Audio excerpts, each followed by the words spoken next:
Hi అండి, నేను స్వప్న. ఈరోజు ఈ వీడియోలో మనం మష్రూమ్ కర్రీని ఏ విధంగా ప్రిపేర్ చేసుకోవాలో తెలుసుకుందాం.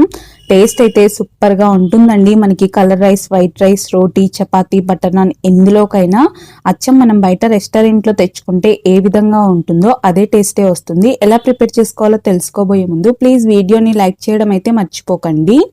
ఇప్పుడైతే ఒక మిక్సీ జార్లోకి ఒక 6 లేదా 8 మిరియాలు, ఒక చిన్న ఇంచు దాల్చిన చెక్క, 2 లవంగాలు, అలాగే ఒక 10 నుంచి 15 కాజులు వేసేసుకోవాలండి. వీటిని కోర్స్గా గ్రైండ్ చేసుకోవాలి. అలాగే 2 బాగా పండిన మీడియం సైజు టమోటోల్ని సన్న ముక్కలుగా కట్ చేసుకోవాలండి. వీటిని కొంచెం కోర్స్గా గ్రైండ్ చేసుకున్న తర్వాత ఈ టమోటోల్ని కూడా వేసేసుకొని కొద్ది కొద్దిగా వాటర్ వేసుకొని మెత్తటి పేస్ట్ లాగా రుబ్బి పక్కన ఉంచుకోవాలి. ఇప్పుడు స్టవ్ మీద ఒక ప్యాన్ పెట్టుకొని అందులోకి ఒక 2.5 టేబుల్ స్పూన్ల ఆయిల్ వేసుకోవాలండి. అలాగే 2 ఇలాచి, ఒక చిన్న ఇంచు దాల్చిన చెక్క, అలాగే 2 లవంగాలు, ఒక 2